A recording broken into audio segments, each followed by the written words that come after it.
यह आदमी पूरे किंगडम के सबसे खतरनाक वॉरियर्स में से एक था, लेकिन अभी वो एक ऐसे बच्चे का गार्ड बनकर खड़ा था जिसके शरीर में माना तक नहीं था और जो एक टर्मिनल इलनेस से मरने वाला था। जब उस बच्चे ने कमरे से बाहर निकलने की जिद की तो वॉरियर को अपना किलिंग ऑरा छोड़ना पड़ा, वही ऑरा जिससे उसके सबसे खतरनाक दुश्मन भी डर से कांप जाते थे। लेकिन हैरानी की बात यह थी कि बच्चा उस ऑरा के बीच से ऐसे चलकर निकल गया जैसे वहां कुछ था ही नहीं। ये देखकर वॉरियर भी हैरान रह गया, आखिर ऐसा कैसे हो सकता है? पूरे मेंशन का सबसे सम्मानित वॉरियर एक छोटे से बच्चे को भी रोक नहीं पाया। वह बच्चा था काइल सल्टन, एक ऐसा बच्चा जो पैदा होते ही मरने के लिए तय था। इस दुनिया में माना पानी की तरह जरूरी है, हर इंसान को जिंदा रहने के लिए माना चाहिए, लेकिन काइल के शरीर में माना की भयंकर कमी थी। इसीलिए कहा गया था कि वह 20 साल का होने से पहले ही मर जाएगा। लेकिन किसी को यह नहीं पता था कि यह बच्चा असल में कौन है। काइल असल में उस टॉप 1 प्लेयर का रीइंकार्नेशन था जिसने इस गेम को पूरे 10 साल तक खेला था। वह इस दुनिया का हर सीक्रेट जानता था,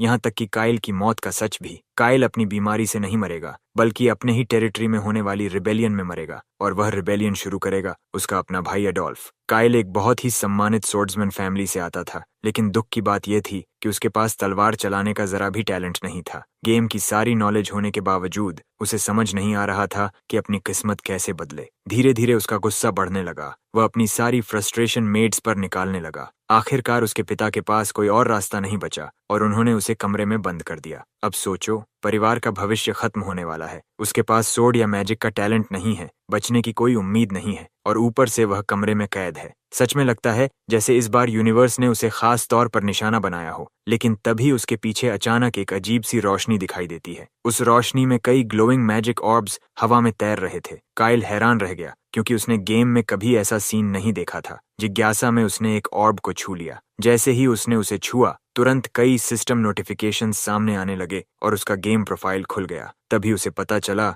कि उसके अंदर कुछ ऐसे टैलेंट्स हैं जिनके बारे में उसे पहले कभी पता ही नहीं था। 10 साल तक गेम खेलने की वजह से उसके पास दुनिया की सारी नॉलेज थी। वह आने वाली कैटास्ट्रोफीज तक जानता था। अब उसके पास वह सब कुछ था जिससे वह इतिहास का सबसे ताकतवर मेज बन सकता था। उसने तुरंत ट्रेनिंग शुरू कर दी। वह माना को शेप करके तेज एनर्जी ब्लास्ट्स में बदलता और दीवार पर मारता। धीरे धीरे माना उसकी बंद चैनल्स में बहने लगा, उसकी बॉडी बदलने लगी, और अंत में वह बीमारी जो उसे 20 साल में मारने वाली थी पूरी तरह खत्म हो गई। अब काइल सच में आजाद था। इसी दौरान पैलेस की किचन में जील नाम की एक लड़की यंग मास्टर के लिए खाना लेकर जाने की कोशिश कर रही थी, लेकिन बाकी मेड्स काइल के बुरे व्यवहार के खिलाफ प्रोटेस्ट कर रही थीं, इसलिए कोई भी उसे खाना देने नहीं जा रहा था। जब जील ने फिर भी खाना देने का फैसला किया तो एक मेड ने गुस्से में उसकी प्लेट गिरा दी और उसे थप्पड़ मार दिया। तभी वहां मेंशन का एक सम्मानित नोबल लेऑन पहुंचता है। वह तुरंत आदेश देता है कि खाना दोबारा बनाया जाए और यंग मास्टर तक पहुंचाया जाए। उधर काइल अपने कमरे में बैठा सोच रहा था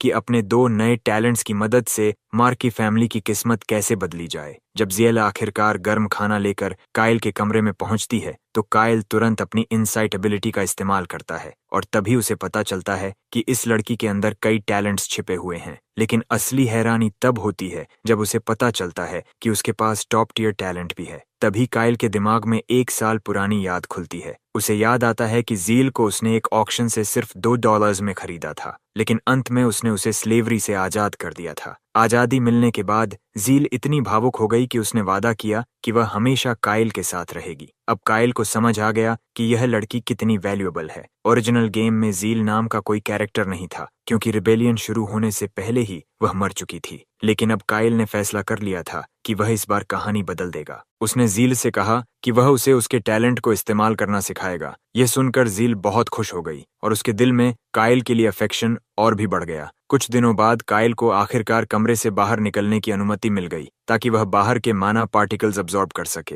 लियोन अपने किलिंग इंटेंट के लिए सजा मांगता है, लेकिन काइल उसे माफ कर देता है और कहता है कि इसकी कोई जरूरत नहीं है। लियोन ये बात काइल के पिता को बताने जाता है। दोनों के बीच बहस शुरू हो जाती है क्योंकि उन्हें समझ ही नहीं आ रहा था कि यह लड़का अचानक इतना मजबूत कैसे हो गया कि एक अनुभवी वॉरियर के किलिंग इंटेंट को भी सह गया। जब लियोन काइल से मिलने जाता है तो वह देखता है कि काइल गहरी मेडिटेशन में बैठा है, बिल्कुल किसी बुधा की तरह शांत। वह वापस जाकर काइल के पिता को बताता है कि काइल पिछले 6 आवर्स से लगातार मेडिटेट कर रहा है। ये सुनकर बूढ़े पिता को पुराने दिन याद आ जाते हैं, जब ट्रेनिंग के दौरान काइल 10 मिनट्स भी टिक नहीं पाता था। लेकिन आज वही लड़का 6 आवर्स से बिना हिले डुले मेडिटेशन कर रहा था। कुछ तो जरूर बदल गया था इस लड़के में। अगली सुबह काइल उठा तो उसके शरीर से माना बाहर बह रहा था। वह उस माना को पूरे शरीर में फैलाने लगा, हर बैरियर को धक्का देकर तोड़ते हुए, जब तक कि वह उसके दिल तक नहीं पहुंच गया। उसी पल वह मैजिक इस्तेमाल करने लायक बन गया। इस दुनिया में मैजिक चलाने के लिए दिल के अंदर मैजिक सर्कल बनाना पड़ता है। यही सीखने के लिए वह अपने फैमिली की लाइब्रेरी पहुंचा। वहां की केयर टेकर हैरान रह गई, क्योंकि उसने काइल को पहले कभी वहां नहीं देखा था। लेकिन काइल को किसी की बात सुनने का समय नहीं था।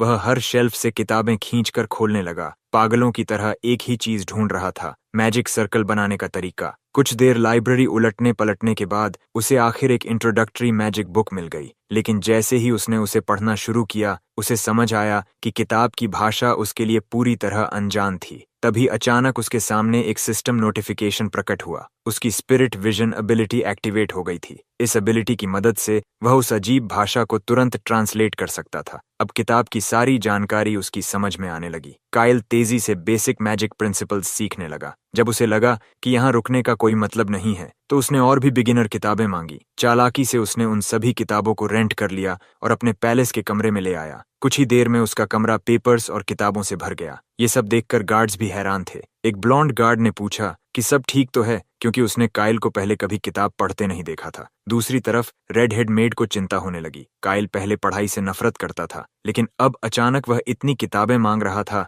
जैसे कुछ बड़ा होने वाला हो। जब वॉरियर ने काइल को बेसिक मैजिक प्रिंसिपल्स पढ़ते देखा, तो उसे उसकी माना इलनेस याद आ गई। काइल समझ गया कि वह क्या सोच रहा है और खुद ही बोला कि मैजिक सीखना आसान नहीं है। सच तो यह था कि उस मैंशन में हर किसी को उसका यह बिहेवियर अजीब लग रहा था, लेकिन काइल को फर्क नहीं पड़ता था। उसे याद था कि उसने खुद से वादा किया था, वह इतनी आसानी से मरने वाला नहीं है। उसे हर तरीका आजमाना होगा, चाहे कुछ भी करना पड़े। इसलिए उसने फैसला किया कि वह थोड़ी देर आराम करते हुए जितना हो सके उतना पढ़ेगा। गार्ड को याद आया कि पहले यह वही बच्चा था जो फेंसिंग क्लास के बाद रोने लगता था। उसके पिता ने कभी कहा था कि उन्हें इतना कमजोर बेटा नहीं चाहिए। वह एक कमजोर और रोने वाला बच्चा था जो किसी मुश्किल का सामना नहीं कर पाता था। लेकिन अब सब कुछ बदल चुका था। अचानक काइल ने देखा कि उसके गार्ड के स्टेटस में नया टैग आ गया है, फेवरेट। इसका मतलब था कि उनके बीच रिश्ता बेहतर हो रहा है। गार्ड ने सोचा कि उसे डिस्टर्ब न किया जाए और वह बाहर खड़ा हो गया। अब काइल कमरे में अकेला था, अपनी किताबों के पहाड़ के साथ। अब असली काम शुरू हुआ। उसने अपनी इनसाइट मैजिक एक्टिवेट की।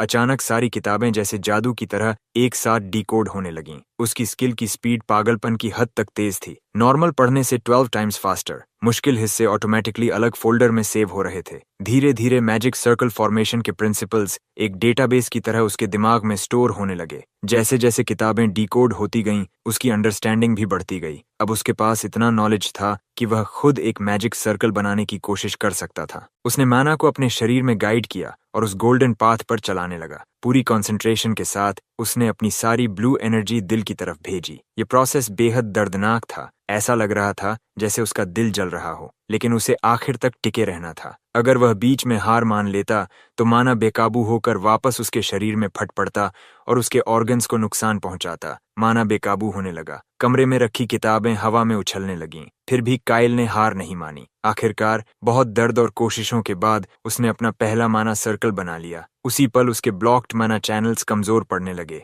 अब उसकी माना अब उसके शरीर के अंदर फंसी हुई नहीं थी। अब वह बाहर की ओर बह रही थी, पहले से कहीं ज्यादा ताकतवर। ये महसूस करते ही वह अंदर से रोमांचित हो गया। आखिरकार उसने अपना लक्ष्य हासिल कर लिया था। अब वह जब चाहे तब मैजिक इस्तेमाल कर सकता था। लेकिन उसी खुशी के बीच उसे अचानक एहसास हुआ कि सुबह हो चुकी है। पूरी रात वह इसी काम में लगा रहा और उसे पता भी नहीं चला। उसके दिमाग में बस इतना ख्याल आया कि उसका दोस्त इस बात पर जरूर गुस्सा होगा, पर इससे पहले कि वह कुछ और सोच पाता, उसकी आंखों के आगे अंधेरा छा गया और वह वहीं बेहोश होकर गिर पड़ा। अगली सुबह लड़की लड़के के लिए उसका नाश्ता लेकर कमरे में आई, लेकिन जैसे ही उसने दरवाजा खोला, सामने का नजारा देखकर वह पूरी तरह से चौंक गई। लड़का फर्श पर बेहोश पड़ा था और उसके चारों तरफ किताबें बिखरी हुई थीं। वह घबरा गई और तुरंत उसे उठाने की कोशिश करने लगी। साथ ही वह समझने की कोशिश कर रही थी कि आखिर रात में यहाँ क्या हुआ था। सिर्फ एक ही रात में एमसी ने कई दिनों से जमा की हुई अपनी सारी माना खर्च कर दी थी, सिर्फ उस मैजिक सर्कल को बनाने के लिए। लेकिन इसी पल के साथ उसकी जिंदगी में एक बिल्कुल नया अध्याय शुरू हो चुका था। अब उसकी जिंदगी एक सच्चे मेज की तरह आगे बढ़ने वाली थी। चैप्टर 7 की शुरुआत होती है किचन से। वहां मेड खुशी खुशी एक स्वादिष्ट खाना बना रही थी। पिछली बार जब उसने खाना बनाया था तो उसके मास्टर ने उसकी बहुत तारीफ की थी। उसी तारीफ ने उसे इतना खुश कर दिया था कि आज वह और भी मेहनत से खाना बना रही थी। लेकिन जैसे ही खाना तैयार हुआ, बाकी लड़कियां भी आ गईं। वे सब चाहती थीं कि आज वही यह डिश लेकर लॉर्ड के पास जाएं। पहले तो वे मजाक मजाक में बात कर रही थीं, लेकिन अचानक उनका लहजा बदल गया। उन्होंने कहा कि लड़के की देखभाल असल में उनकी जिम्मेदारी थी, और अब जब मास्टर की पर्सनैलिटी पहले से काफी बेहतर हो गई है तो उन्हें पुराने एग्रीमेंट पर वापस लौटना चाहिए। लेकिन लड़की ने बिल्कुल शांत आवाज में जवाब दिया कि अगर काम को लेकर कोई शिकायत है तो वे सीधे एमसी से बात कर सकती हैं। इतना कहकर उसने उनकी तरफ ध्यान दिए बिना ही वहां से चलना शुरू कर दिया। बाकी लड़कियां बस उसे देखते रह गईं। उनके पास कहने के लिए कुछ नहीं था। लेकिन जैसे ही वह जाने लगी, उनमें से एक ईर्ष्यालु लड़की ने पीछे से ताना मारते हुए कहा कि वह कोई खास या महत्वपूर्ण इंसान नहीं है। उधर कमरे में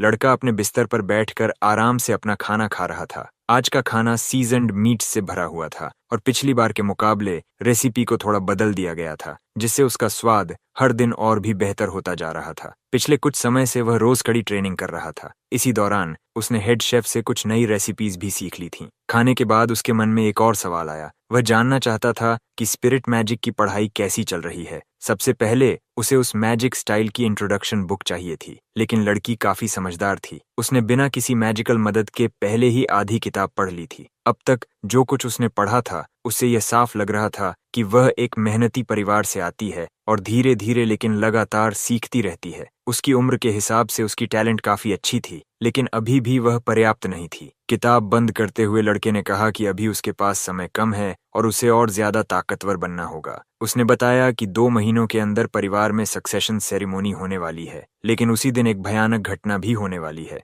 दूसरे बेटे अडोल्फ के नेतृत्व में एक कू होगा जो पूरे मेरिस फैमिली को गिरा देगा। अगर वे इस रिबेलियन में मरना नहीं चाहते तो सबको मजबूत बनना होगा, खासकर उसे। इसी वजह से उसने आदेश दिया कि अब से किचन का काम कोई और संभालेगा और वह अपनी पढ़ाई पर ज्यादा ध्यान देगी। लेकिन लड़की ने तुरंत सिर हिलाकर मना कर दिया। उसने कहा कि वह दोनों काम एक साथ करेगी। वह नहीं चाहती कि कोई और उसके मास्टर की देखभाल करे या उसे सर्व करे। ये कहते कहते उसकी आंखों में आंसू आ गए। वह रोते हुए उससे विनती करने लगी कि उसे यह काम जारी रखने दिया जाए। लड़का उसकी बात सुनकर थोड़ा हैरान हुआ, लेकिन वह समझ गया कि वह ऐसा क्यों कह रही है। उसका परिवार टूट चुका था। वह एक नोबल से सीधे स्लेव बन गई थी। इतना ही नहीं, वह अपने परिवार के उन लोगों से भी संपर्क खो चुकी थी जो दूसरे कॉन्टिनेंट्स में रहते थे। उसे यह भी नहीं पता था कि वे जिंदा हैं या नहीं। इतने कठिन समय के बाद उसकी जिंदगी अब जाकर थोड़ी स्थिर हुई थी, लेकिन जब उसे स्पिरिट मैजिक पढ़ने के लिए कहा गया तो वह असमंजस में पड़ गई। शायद उसे डर था कि अगर वह अपना काम ठीक से नहीं करेगी तो उसे मैंशन से निकाल दिया जाएगा। लेकिन लड़के ने उसे फिर से भरोसा दिलाया। उसने कहा कि वह वही इंसान है जिस पर वह सबसे ज्यादा भरोसा करता है। वह कभी अपने लोगों को छोड़ता नहीं है और हमेशा उनकी रक्षा करता है। उसने यह भी वादा किया कि उसने उसे यह सब पढ़ने के लिए बिना किसी महत्वपूर्ण कारण के नहीं कहा है। उसने बताया कि उसकी स्किल्स बहुत सावधानी और मेहनत से भरी हुई हैं। अगर वह इसी तरह मेहनत करती रही तो एक दिन उसे हेडमेड के पद पर भी प्रमोट किया जा सकता है। लेकिन मैंशन में ऐसे बहुत से लोग हैं जो कभी भी उसकी जगह ले सकते हैं। इसीलिए उसने उससे पूछा कि क्या वह जानना नहीं चाहती कि इस आर्ट में ट्रेनिंग लेने के बाद क्या होगा। स्पिरिट मैजिक वाले मेज दुनिया में बेहद सम्मानित होते हैं और बहुत ही रेयर भी। अगर वह इसे सीख लेती है तो वह एक अद्भुत मेज बन सकती है और पूरी दुनिया उसका सम्मान करेगी, और तब तक इस फील्ड में उसकी जगह कोई एनपीसी भी नहीं ले पाएगा। ये सुनकर लड़की खुद भी हैरान रह गई। उसे यकीन नहीं था कि वह इतना बड़ा काम कर पाएगी। लेकिन जब लड़के ने उसे वह किताबें थमाईं तो उसने मुस्कुराते हुए कहा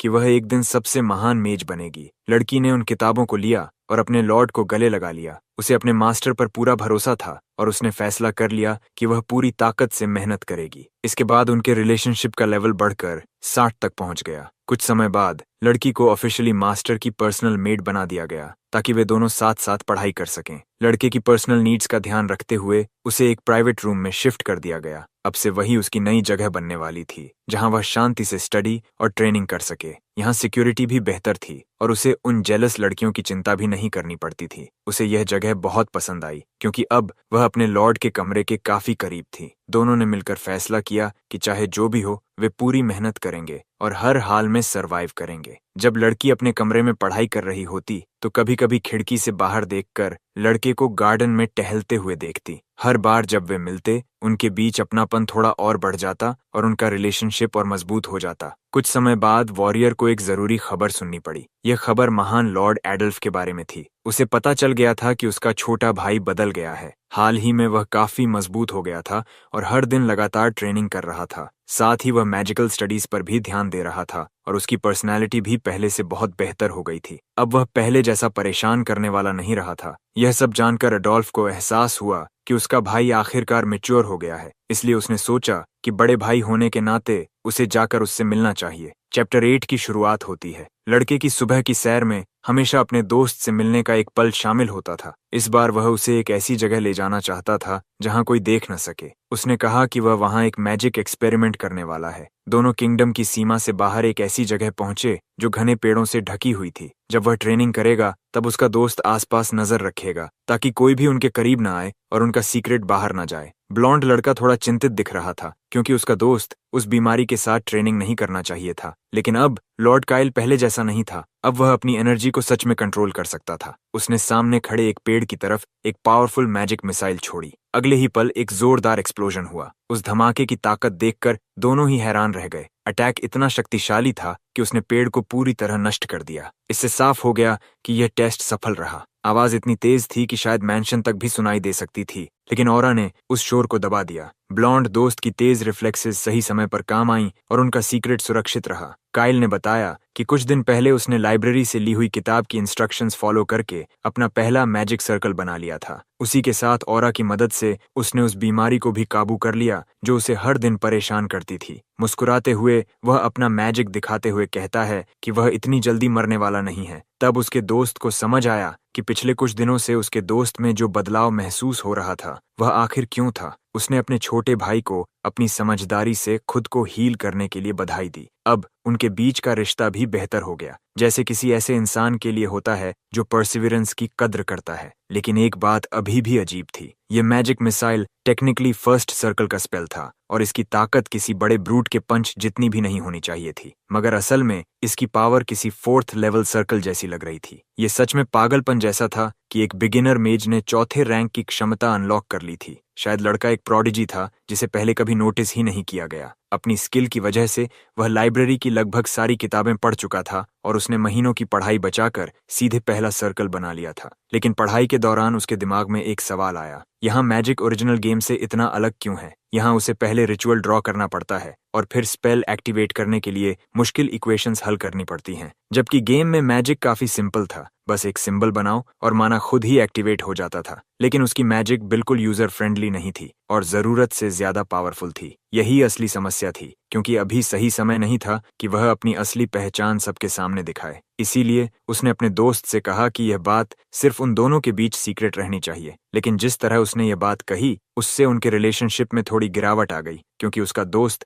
ऐसे सीक्रेट रखने वाली बातों को पसंद नहीं करता था। असल वजह यह थी कि काइल नहीं चाहता था कि लोगों को उसकी असली ताकत का पता चले। उसे याद था कि 2 महीनों के अंदर रिबेलियन होने वाली है। यह बात याद आते ही ब्लॉन्ड लड़का भी घबरा गया, क्योंकि उसी समय सक्सेशन सेरेमनी भी होने वाली थी। परंपरा के अनुसार परिवार अपने अगले सक्सेसर को उसकी कॉम्पिटेंस के आधार पर चुनता था। इसमें पर्सनैलिटी, सोर्ड टैलेंट और कई दूसरे फैक्टर्स भी देखे जाते थे। इन सब के आधार पर हर उम्मीदवार का मूल्यांकन होता था और फिर सबसे प्रॉमिसिंग एयर को चुना जाता था। अभी के समय में 2 नाम सबसे ज्यादा चर्चा में थे। पहला था सबसे बड़ा बेटा महान एबल और दूसरा था दूसरा बेटा चालाक और निर्दयी एडोल्फ। सबसे बड़ा बेटा मैरिस फैमिली का लेजिटिमेट वारिस था और सबसे प्रसिद्ध उम्मीदवार भी। वह स्वभाव से दयालु था और उसकी सोर्ड स्किल्स भी कमाल की थीं, क्योंकि वह बचपन से ट्रेनिंग कर रहा था। दूसरी तरफ एडोल्फ भी लेजिटिमेट था, लेकिन अपने बड़े भाई की ज्यादा टैलेंट की वजह से उसे लंबे समय तक नजरअंदाज किया गया। मगर बड़े होते होते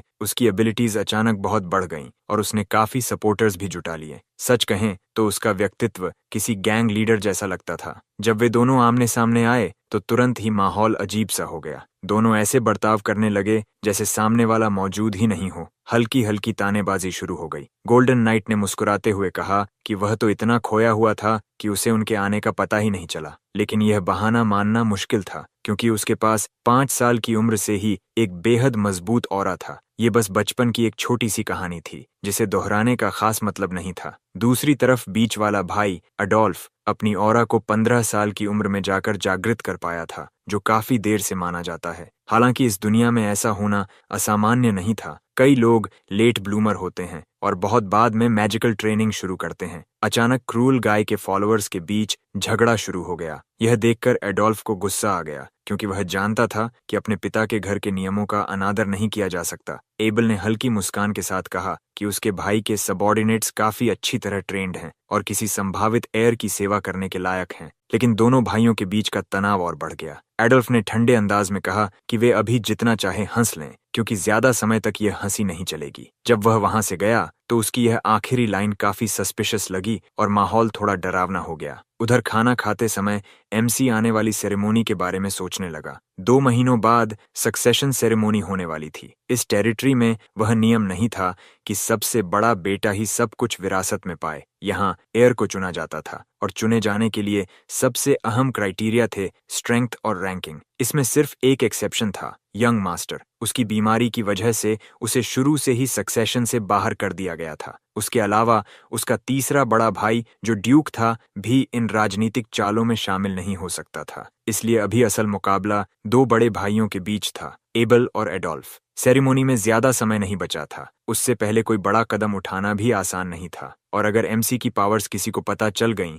तो हालात और भी खतरनाक हो सकते थे। भविष्य में सिर्फ 2 तरह की प्रतिक्रियाएं हो सकती थीं। या तो वे उसे अपना एलाई बनाने की कोशिश करेंगे, या फिर उसे जितनी जल्दी हो सके खत्म कर देंगे। इतिहास में सक्सेशन की लड़ाइयों के दौरान कई बार भयानक ब्लडबाथ हुए थे। गेम की लोर के मुताबिक एडोल्फ निश्चित रूप से हीरो को खत्म करने की कोशिश करेगा। शुरू से ही उसका प्लान पूरे परिवार को मिटाकर खुद शासन करने का था। इसीलिए एमसी का मौजूदा लक्ष्य था अपनी बीमारी को पूरी तरह हराना और अच्छे लोगों के साथ अलायंसेस बनाना। उसके सामने बैठे लियोन को समझ में आ गया था कि मेजेस को अपनी एबिलिटीज छिपाकर रखनी पड़ती हैं ताकि वे खुद को सुरक्षित रख सकें। लेकिन इस घटना के बाद वह जरूर एमसी की ताकत के बारे में फैमिली हेड को रिपोर्ट करेगा। अभी के लिए वॉरियर की लॉयल्टी मार्की के प्रति थी, यंग मास्टर के प्रति नहीं। फिर भी हीरो अपने दोस्त के लिए कुछ करने की योजना बना रहा था। यह सुनकर ब्लॉन्ड लड़का थोड़ा चिंतित हो गया। उसे समझ नहीं आ रहा था कि एमसी सच में मेज बनने को कितना गंभीरता से ले रहा है।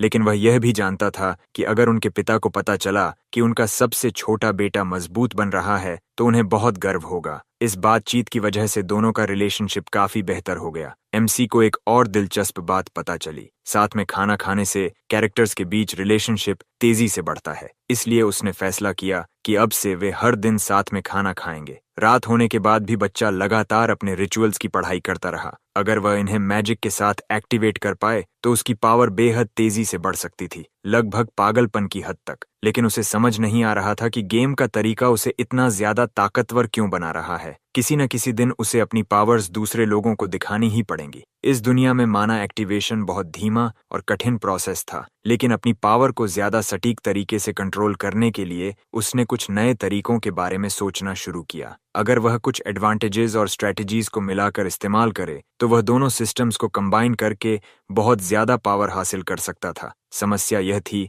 कि यह बेहद खतरनाक था। थोड़ी सी गलती भी एक भयानक मैजिकल एक्सप्लोजन का कारण बन सकती थी। फिर भी उसने कोशिश जारी रखने का फैसला किया। वह जानता था कि यह पूरी तरह असंभव नहीं है। रिस्क बहुत बड़ा था, लेकिन रिवॉर्ड भी उतना ही बड़ा था। और अगर जिंदगी में कभी खतरा उठाया ही नहीं तो आगे बढ़ना भी मुश्किल था। अचानक उसके शरीर से माना तेजी से बाहर निकलने लगा। कमरे के अंदर उसकी एनर्जी खतरनाक स्तर तक बढ़ गई। हर तरफ एक्सप्लोजन वार्निंग्स जैसी स्थिति बनने लगी। फिर भी उसने अपना प्लान नहीं छोड़ा। वह सीक्वेंसेस को एनालाइज करने लगा और एक्टिवेशन प्रोसेस को शुरू किया। धीरे धीरे उसने पाथवेज को कंबाइन कर लिया और बेहद शक्तिशाली डैमेज पैदा करने में सफल हुआ। अपने कमरे के अंदर उसने एक बिल्कुल नई तरह की मैजिक बना ली, कुछ ऐसा जो पहले कभी नहीं देखा गया था और बेहद शक्तिशाली था। इस बार उसने एक्टिवेशन को सही तरीके से से कंबाइन करके एक मैजिक मिसाइल तैयार कर ली। अब जब इस प्रोसेस की फाउंडेशन बन चुकी थी तो वह और ज्यादा पावर हासिल करने की कोशिश करना चाहता था, लेकिन तभी असली खतरा सामने आया।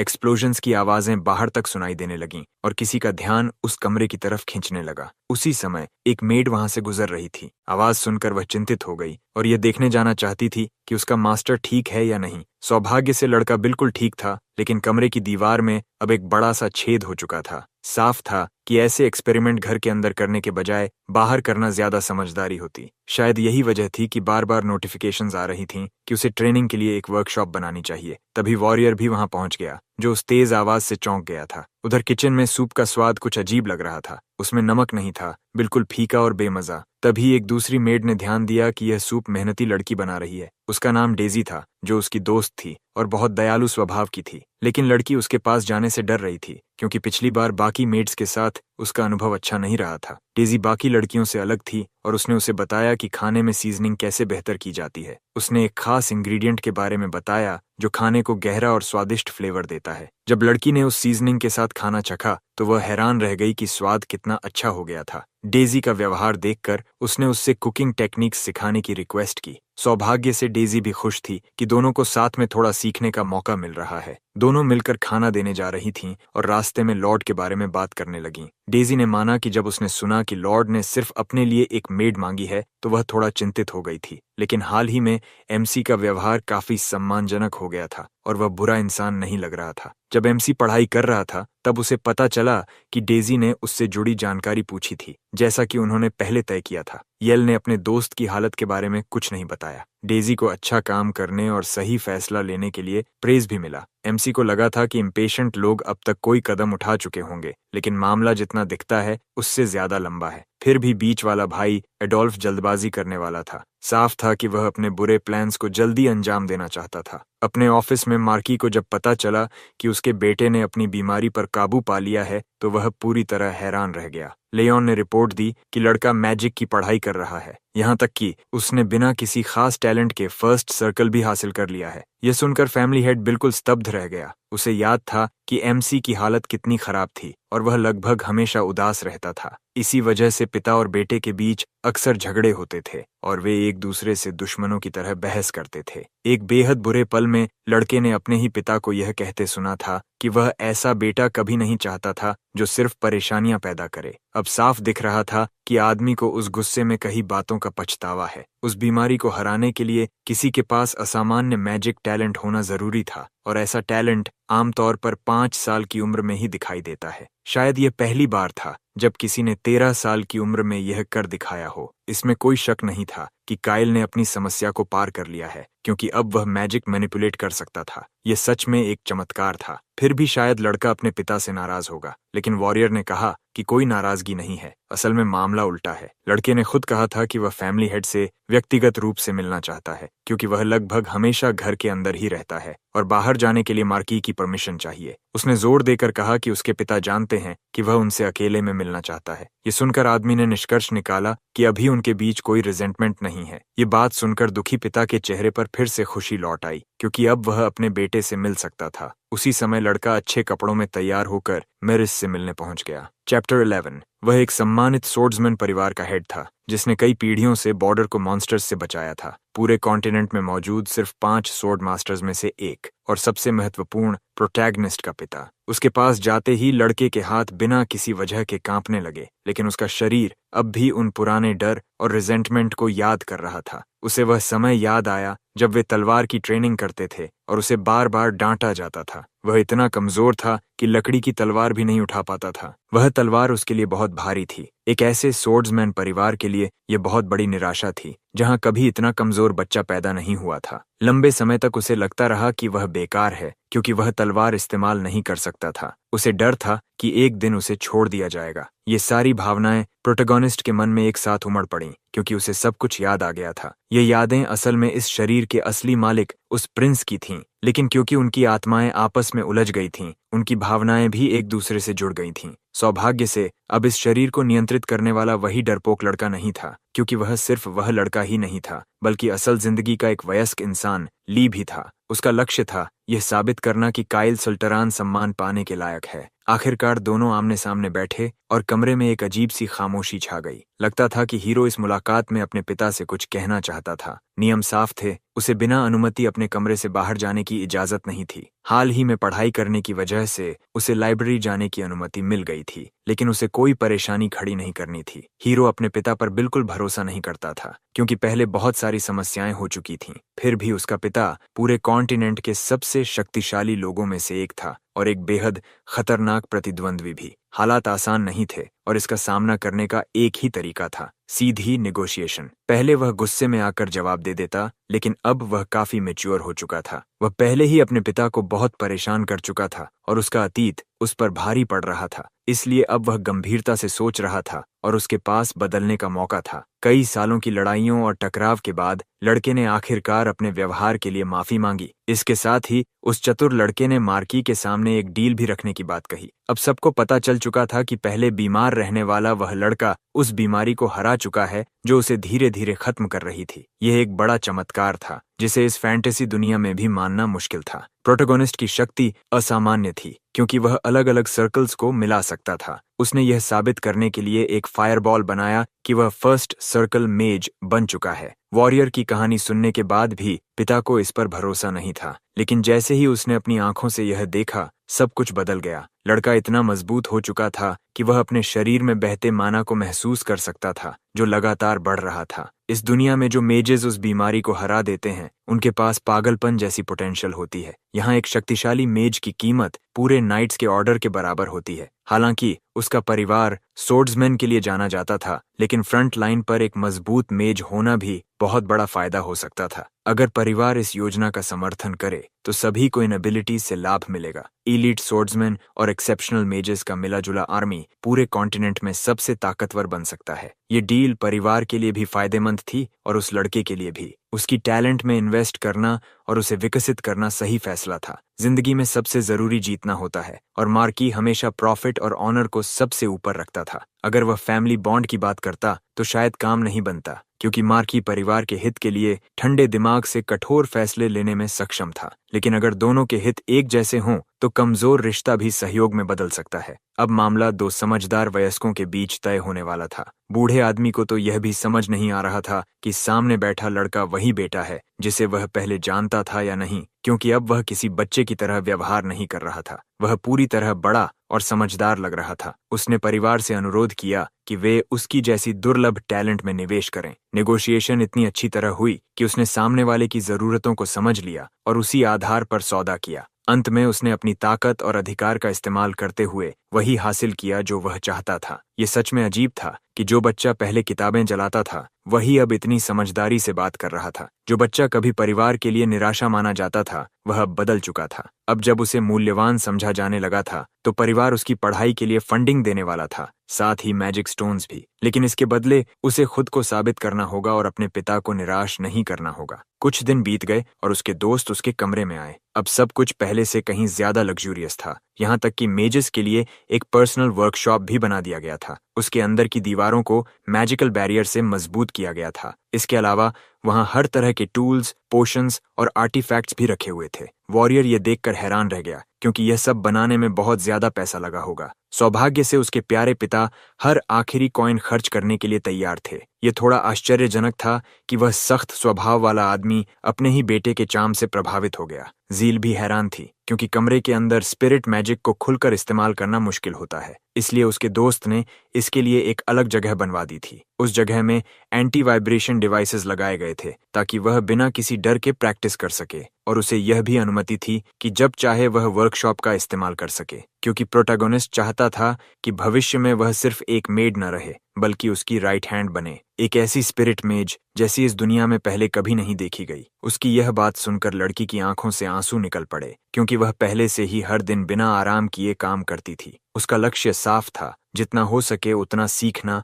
और किसी काम की बनना। दोनों के बीच का रिश्ता और भी मजबूत हो गया और सब कुछ ठीक चलता हुआ लग रहा था। तभी अचानक कुछ स्टोन्स चमकने लगे और लड़की का ध्यान उनकी ओर गया। स्पिरिट सर्कल प्रतिक्रिया दे रहा था और ऐसा लग रहा था जैसे वह नियंत्रण से बाहर हो रहा हो। रिचुअल से एक अजीब सी रोशनी निकली और उससे एक अधूरा स्पिरिट बनने लगा। सच कहें तो वह बेहद प्यारा लग रहा था। वह तुरंत उस मेड के साथ दोस्ताना हो गया जिसने अनजाने में उसे समन कर दिया था। लगता था कि लड़की ने बस वर्कशॉप के पास से गुजरते हुए ही गलती से उसे बुला लिया था। वह छोटा सा मैस्कॉट लड़की की टैलेंट के साथ बिल्कुल मेल खाता था। यह वाकई आश्चर्यजनक था क्योंकि यह टेक्निक अलग तरह की मैजिक मांगती थी। शायद उसकी भावनाओं ने स्पिरिट स्टोन को प्रतिक्रिया देने पर मजबूर कर दिया और उसी से वह मस्कॉट बन गया। जो स्टोन्स अभी अभी खरीदे गए थे वे तुरंत इस्तेमाल हो गए। लड़के ने तो सोचा भी नहीं था कि कहानी में इतनी जल्दी ऐसा कुछ हो जाएगा। इसके अलावा वह छोटा सा अस्तित्व बहुत हाई लेवल का था और उसे इनसाइट से पहचानना भी संभव नहीं था। आकार छोटा होने के बावजूद उसकी शक्ति इतनी ज्यादा थी कि मानव क्षमताओं से उसे पढ़ना असंभव था। उसका नाम ऐश था और लगता था कि वह लाइट का एक प्राचीन स्पिरिट है।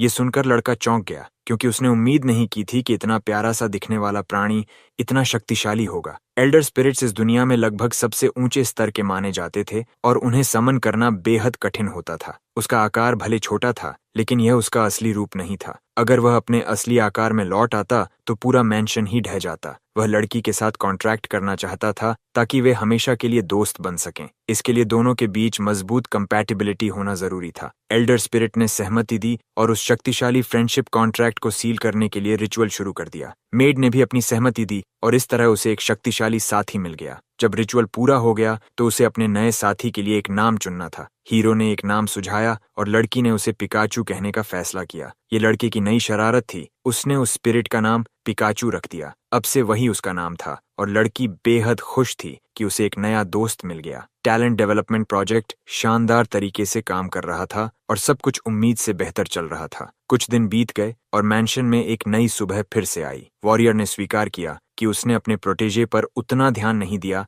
जितना एक बड़े भाई को देना चाहिए था। तभी सामने खड़ा व्यक्ति सामने आया। वह एडोल्फ था जिससे वह काफी समय से नहीं मिला था। चैप्टर 13 की शुरुआत में दोनों भाई एक मीटिंग में बैठे थे और मेड उनकी सेवा कर रही थी। गैंग लीडर ने उस लड़की को पहचान लिया। वह वही लड़की थी जिसे बहुत समय पहले मार्केट में स्लेव के रूप में बेचा गया था। उसने उसकी तारीफ करते हुए कहा कि वह सुंदर है और यह मजाकिया लगता है कि वह आखिरकार एक मेड बन गई। फिर उसने एक भद्दे अंदाज में कहा कि उसे अपने घर भेज दिया जाए। साफ था कि वह यहाँ उस खबर के कारण आया था जिसमें कहा गया था कि बीमारी ठीक हो गई है और उसने बातचीत की शुरुआत ही गलत तरीके से की। हीरो उसे वहां छोड़ना नहीं चाहता था, इसलिए उसने पूछा कि क्या किसी और को चुना जा सकता है ताकि स्थिति आसानी से संभल जाए। उसे अलग तरह से व्यवहार करना था। अंत में यह सब सिर्फ एक प्रोवोकेशन था। वह आदमी सच में किसी और की मेड को अपने घर नहीं ले जाने वाला था। फिर भी लड़के को समझ आ गया कि फिलहाल उसे झुकना पड़ेगा क्योंकि वह अभी रिश्ता खराब करने का जोखिम नहीं उठा सकता था।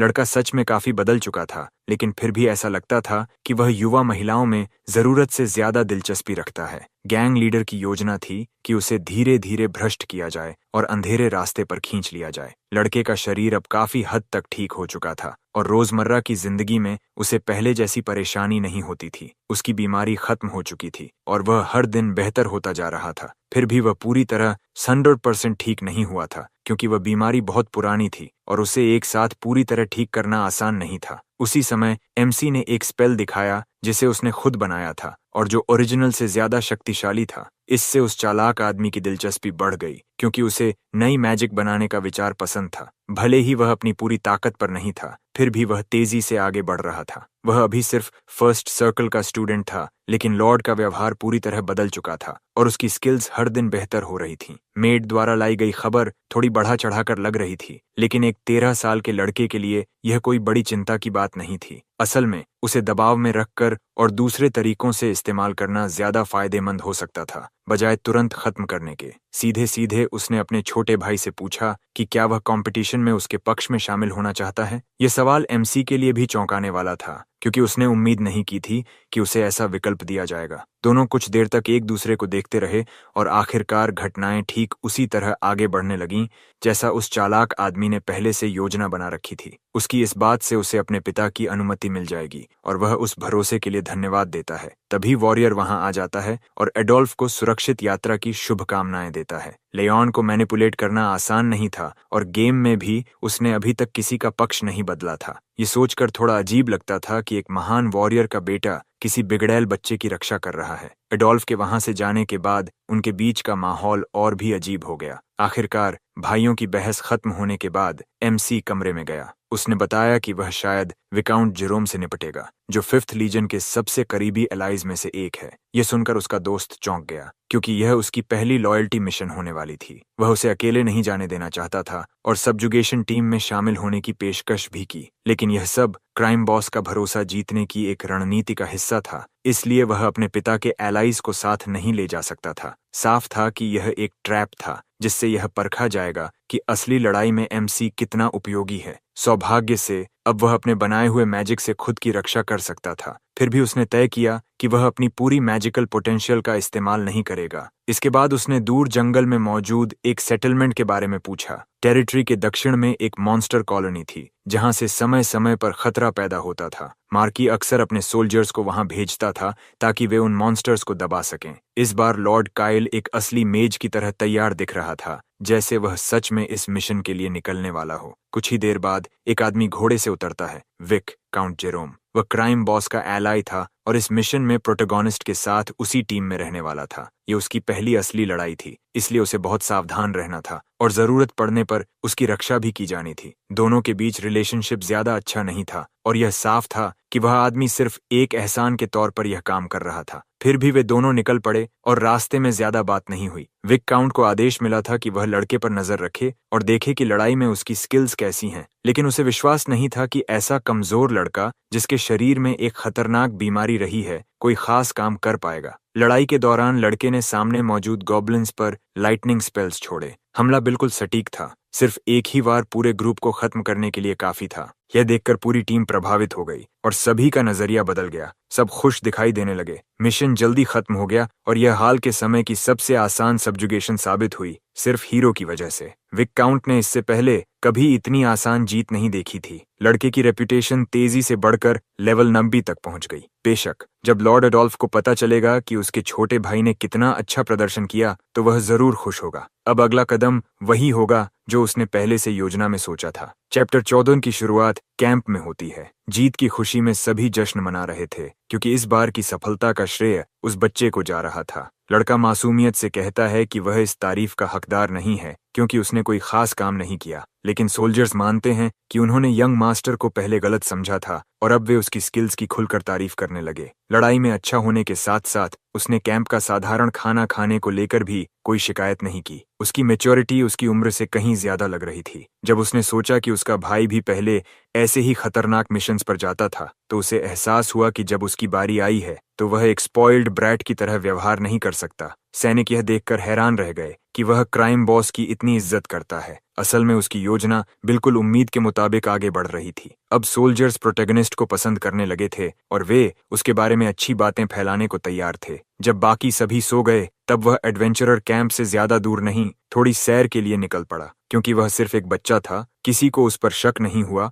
और सभी ने उसकी मासूमियत पर भरोसा कर लिया। आज की जीत के बाद नाइट्स पूरी तरह थक चुके थे और अपने बिस्तरों पर गिरते ही सो गए। सिर्फ कुछ गार्ड्स बचे थे जो खुद भी इतने थके हुए थे कि मुश्किल से ध्यान दे पा रहे थे। अब वह कुछ ओजीआर्स को मारने की कोशिश करने वाला था ताकि पहले की तरह ज्यादा से ज्यादा एक्सपी हासिल कर सके। उसने अपनी जेब से एक परफ्यूम निकाला जिसकी खुशबू 10 किलोमीटर और दूर तक उन जायंट्स को आकर्षित कर सकती थी। कुछ दिन पहले ही उसे एहसास हुआ था कि वह दुनिया का पहला व्यक्ति है जिसने ऐसी खुशबू बनाई है जो इन मॉन्स्टर्स को आकर्षित करती है, और इसके लिए उसने किसी भी पुराने रेसिपी का इस्तेमाल नहीं किया था। इस परफ्यूम की क्वालिटी और उसकी खुशबू जितनी बेहतर होगी, उतने ज्यादा मॉन्स्टर्स एक साथ खींचे चले आएंगे। समस्या यह थी कि उनकी टीम गॉब्लिन्स का शिकार करने आई थी, जबकि ओजार्स उनसे कहीं ज्यादा ताकतवर होते हैं। टीम में 12 अनुभवी नाइट्स थे और वे कमजोर एनिमीज से आसानी से निपट सकते थे, लेकिन जायंट्स पूरी तरह अलग स्तर के खतरे थे। हालांकि वे क्राइम बॉस के प्रति वफादार थे,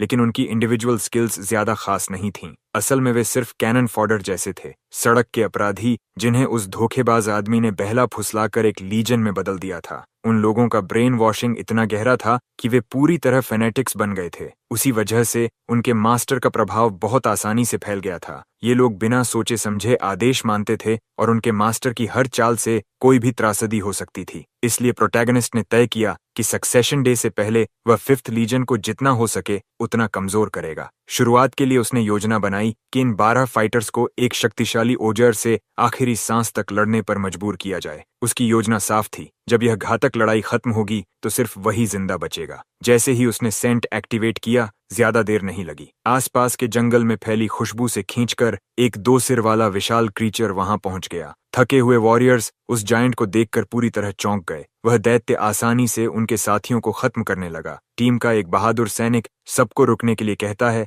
और उनसे भागने की विनती नहीं करने को कहता है। दुर्भाग्य से उसका अंत बेहद क्रूर होता है और जल्दी ही सबको समझ आ जाता है कि भागना ही सबसे अच्छा विकल्प है। वह टीम के सबसे ताकतवर सैनिकों में से एक था। अब सिर्फ मध्यम स्तर के सैनिक बचे थे और वे ज्यादा कुछ नहीं कर सकते थे। सबका हौसला बढ़ाने के लिए वह पूछता है कि क्या यही किसी सम्मानित वॉरियर का व्यवहार होगा। अगर वे इस मिशन में असफल हुए तो ये ओजर्स एलाइड टेरिटोरी में घुसकर लोगों का नरसंहार कर देंगे। वह नेतृत्व संभालता है और सबको आदेश देता है कि अब से वे उसकी बात मानें। सौभाग्य से विक्काउंट एक हाई लेवल वॉरियर था और उसने कहा कि वह इसे अकेले संभाल सकता है, लेकिन एमसी मदद नहीं लेना चाहता था। वह अंत तक वहीं रहने वाला था और मैजिक से उसका साथ देगा। वह जानता था कि अगर उसने अपने लोगों को छोड़ दिया तो वह अपने भाई का सामना नहीं कर पाएगा। इसलिए वह एक स्पेल कास्ट करता है और वॉरियर को अपनी एबिलिटीज से और मजबूत बना देता है। क्योंकि यह सिर्फ फर्स्ट सर्कल मैजिक था, इसीलिए वह स्थिति को अभी तक काफी हद तक नियंत्रित कर सकता था।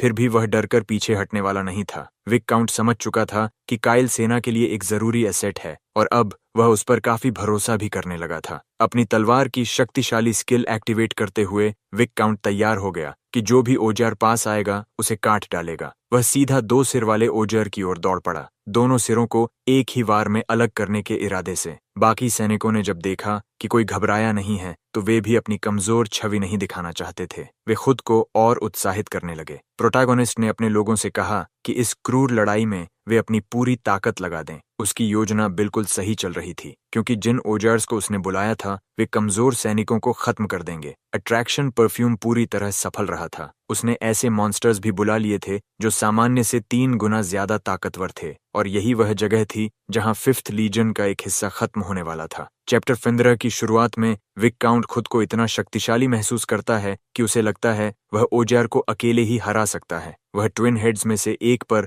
जोरदार वार करता है और तुरंत दोनों सतर्क हो जाते हैं। हवा में चल रही उनकी भयंकर लड़ाई देखकर सब दंग रह जाते हैं। लगभग सभी मजबूत नाइट्स पहले ही गिर चुके थे और कमजोर सैनिक घबराने लगे थे। दूर से यह सब देख रहा छोटा सा साइको अपने प्लान को सफल होते देखकर खुश था। बिना कुछ किए वह अपने दुश्मनों को खत्म होते देख रहा था। अनजाने में उसने यह काम उस विशाल ओजार को सौंप दिया था जो अपनी ही मुट्ठियों से सब खत्म करने वाला था। जेरोम सोचने लगा कि क्या वे सच में यह लड़ाई जीत सकते हैं। उसके दिमाग में आखिरी विकल्प का विचार आने लगा। उसे अंधेरे से मिली एक शक्ति दी गई थी जो उसे और ताकतवर बना सकती थी, लेकिन अगर उसने उसे छोड़ दिया तो वह कभी सामान्य नहीं रह पाएगा। सिल्वर्ड ने कहा था कि ऐसा होने पर वह एक क्रोधित मॉन्स्टर बन जाएगा जिसमें इंसानियत नहीं बचेगी। इसलिए इस शक्ति को किसी साधारण दुश्मन पर बर्बाद नहीं करना चाहिए। वह निश्चित रूप से ओजार को हरा सकता था, लेकिन उसके बाद उस दानव के क्रोध से उसे कभी शांति नहीं मिलेगी। फिर भी शायद यह एक ओजार के हाथों हारकर मरने से बेहतर था। दूर खड़ा काइल कहता है कि वह मैजिकल प्रोटेक्शन देगा। ये सुनकर विक्काउंट को और भरोसा मिलता है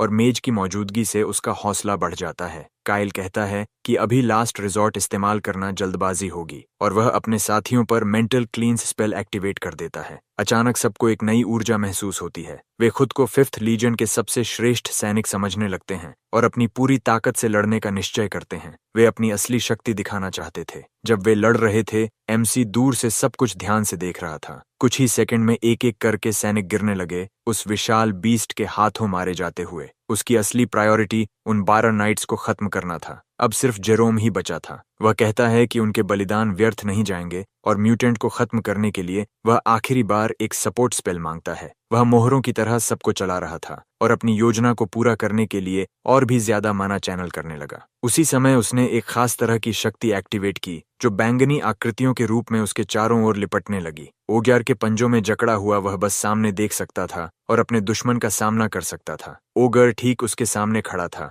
और उसकी आंखें खुशी से चमक रही थीं। वह सिर्फ एक हाथ से ही उस आदमी को हमेशा के लिए खत्म करने वाला था। सब सैनिकों के सामने उनका नेता कुचल दिया गया और वहीं खत्म हो गया। यह दृश्य देखकर सभी में अफरा तफरी मच गई, क्योंकि सबको लगा अब उनकी बारी है मरने की। तभी अचानक उस बीस्ट के शरीर को आग घेरने लगी और वह दर्द से चीख उठा। अगले ही पल सबके सामने वह जमीन पर गिर पड़ा, पहले से ही मरा हुआ। लड़ाई खत्म होते ही यंग मास्टर उस दुश्मन के ऊपर चढ़ गया। उसके शरीर के अंदर से उसने एक हाई वैल्यू क्रिस्टल निकाल लिया और अब एक चालाकी भरा कदम उठाने का समय था। वह झूठ बोलना शुरू कर देता है, यह कहते हुए कि विक काउंट की वजह से ही दुश्मन को हराया जा सका। यह जीत उन 12 बहादुर वॉरियर्स और उन सभी की है जिन्होंने अपनी जान बचाने के लिए लड़ाई लड़ी। ये सुनकर सब उस लॉर्ड की तारीफ करने लगते हैं जिसने बैटलफील्ड पर जीत हासिल की। इस सब्जुगेशन के नतीजे को पूरी तरह सफल माना गया। 2 सिर वाले म्यूटेंट को खत्म कर दिया गया था और साथ ही दर्जनों गॉब्लिन्स भी मारे गए थे, जो इस मिशन का असली लक्ष्य था। हालांकि इस लड़ाई में भारी नुकसान भी हुआ था।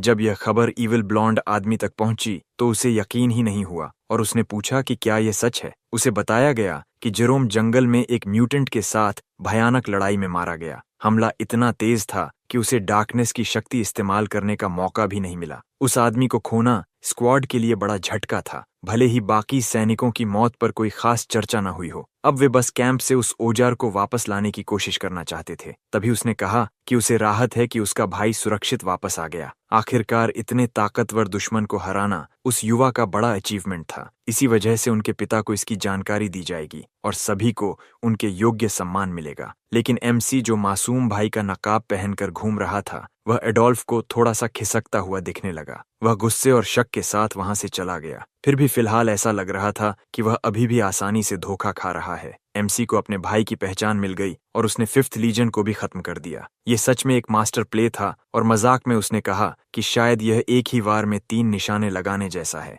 एक म्यूटेंट को मारना कोई बड़ी बात नहीं थी, क्योंकि एक असली वॉरियर उसे अकेले भी हरा सकता था। हंसते हुए वह कहता है कि शुरुआत में उसने जानबूझकर खुद को कमजोर दिखाया था। लगता था कि वह अपने ईविल भाई के करीब पहुंचना चाहता है, बिना आबल को कुछ बताए। यह सब उसकी योजना का हिस्सा था और भविष्य में जब उसकी कीमत समझ में आएगी तो लोग खुद उसे ढूंढते हुए आएंगे। कुछ दिनों बाद परिवार के कॉन्फ्रेंस रूम में एक मीटिंग होती है। इस मीटिंग में एक्सपीडिशन के नतीजों की समीक्षा की जानी थी और लूट को कैसे बांटना है यह तय होना था। साथ ही पहली बार उस इनर सर्कल में उस युवा के योगदान पर चर्चा होने वाली थी। अगर किसी को कोई आपत्ति हो तो वह खुलकर बोल सकता था। एक बैरोनेस ने कहा कि यह सब थोड़ा बढ़ा चढ़ाकर बताया जा रहा है, क्योंकि पहले वह लड़का सिर्फ एक कमजोर और बेकार बच्चा था। थोड़ा झिझकते हुए उसने कहा कि उसे लड़का पसंद है, लेकिन वह यह नहीं जानती कि उसे अपनी असली राय कहनी चाहिए या नहीं। आखिरकार वह अभी भी सिर्फ एक फर्स्ट सर्कल मेज था, मतलब एक बिगिनर। बैरोनेस का मानना था कि उसकी ज्यादातर उपलब्धियों को बढ़ा चढ़ाकर बताया जा रहा है, सिर्फ इसलिए क्योंकि वह उस मिशन में शामिल था और जिंदा वापस आ गया। अंत में उसने कहा कि यह मानना मुश्किल है कि एमसी अचानक एक रात में इतना मैच्योर हो गया। उसने सबको याद दिलाया कि पहले इस बच्चे ने कितनी परेशानियां खड़ी की थीं। काइल बस मुस्कुरा सकता था, जबकि लोग उसके सामने ही उसकी बुराई कर रहे थे। साफ था कि बैरोनेस ने कभी असली भेड़िए का सामना नहीं किया था, तभी वह ऐसा फैसला दे रही थी। जब वे हॉल में पहुंचे तो एमसी ने शांत आवाज में कहा, यह उतना आसान नहीं है जितना दिखता है, इसे अपनी आंखों से देखना पड़ता है। अपने भाई का बचाव करते हुए एबल ने कहा कि मजबूत नाइट्स भी 2 सिर वाले मॉन्स्टर को हराने में संघर्ष करते। कुछ लोगों ने तुरंत जवाब दिया कि यह सब इसलिए संभव हुआ क्योंकि नाइट्स ने अपनी जान देकर उस बच्चे की रक्षा की। फिर भी अंतिम वार काइल का था, जिसे वहां बचे हुए गवाहों ने भी पुष्टि की। पहले के मुकाबले अब लड़का अपना समय मैजिक की पढ़ाई में लगा रहा था और बैरोनेस को अपनी निजी नाराजगी को अलग रखना चाहिए। गुस्से में एडोल्फ ने उस आदमी से कहा कि वह सब कुछ खराब करने की कोशिश बंद करे। अपने भाई का साथ देते हुए उसने उसे चेतावनी दी कि वह हद पार न करे। अचानक ऐसा लगने लगा कि अब जब लड़का असली मूल्य दिखाने लगा है, उसी समय ईविल भाई मान जाता है कि काइल को इनाम के तौर पर बहुत बड़ी रकम दी जानी चाहिए। आखिरकार वॉरियर ने अपनी आंखों से लड़के की भयानक लड़ाई देखी थी और उसे इस बात पर कोई शक नहीं था कि उसने क्या किया। इसी वजह से उसे आजादी दे दी जाती है और अब वह आखिरकार मेन रेजिडेंस में आ जा सकता है और बाहर भी जा सकता है। लेकिन म्यूटेंट से मिला लूट अभी भी योगदान के हिसाब से ही बांटा जाएगा और लड़के को उसमें से कुछ भी नहीं मिलेगा। मीटिंग के अंत तक एमसी को समझ ही नहीं आता कि उसने इतना सब करने के बाद भी उसे कुछ क्यों नहीं मिला। इसलिए वह अपने पिता से पूछने चला जाता है कि ऐसा क्यों हो रहा है, जबकि उसने कोई परेशानी भी नहीं पैदा की। लेकिन बूढ़ा आदमी बहुत तेज दिमाग वाला था। उसे पता था कि लड़के ने ओजार का हार्ट अपने रिवॉर्ड के तौर पर छिपाकर रख लिया है। यह सुनकर एमसी के पास कहने के लिए कुछ नहीं बचता और वह कम से कम घर से बाहर जाने की अनुमति मिलने के लिए धन्यवाद कह देता है। तभी गैंग बॉस वहां आ जाता है और लड़के से बात करना चाहता है। वह कहता है कि उसने अपनी तरफ से डील निभाई और पिता को लड़के की उपलब्धियों के बारे में बताया। साथ ही वह कहता है कि भविष्य में लड़के को याद रखना चाहिए कि वह उसकी कितनी परवाह करता है। दूर खड़ा एबल सोचता है कि काफी समय हो गया है जब उसने अपने छोटे भाई पर ध्यान दिया था और उम्मीद करता है कि कभी उससे आराम से बात करेगा, लेकिन वह समय अब आ चुका था। वह कहता है कि यह कोई अजीब सी एबिलिटी है जिसे उनके पिता भी नहीं समझते। यह सुनकर एमसी उलझन में पड़ जाता है कि वह अचानक बिना वजह इतने सीक्रेट्स क्यों बता रहा है। कुछ देर पहले कॉन्फ्रेंस खत्म होने के बाद एबल अपने छोटे भाई की तारीफ करने आया था। उसने कहा कि लड़के ने लड़ाई को बहुत अच्छी तरह संभाला और अब वह परिवार में एक सम्मानित मेज बन चुका है। फिर उसने पूछा कि क्या बाद में उसके पास समय होगा ताकि वे साथ में खाना खा सकें। उसने बताया कि वह एक छोटा सा गैदरिंग करना चाहता है जहां वह फॉरेस्ट एक्सपीडिशन की पूरी कहानी सुनना चाहता है, लेकिन लड़के को शक था कि वॉरियर उसके अचीवमेंट्स के बारे में पूछने के पीछे कोई छिपा हुआ कारण रखता है। और तभी अबेल कुछ ऐसे सीक्रेट्स बताने लगता है जिन्हें उनके पिता भी नहीं जानते थे। साफ था कि वह एमसी को रिक्रूट करना चाहता था ताकि बहुत देर होने से पहले अडोल्फ द्वारा बनाई गई ताकतों को खत्म किया जा सके।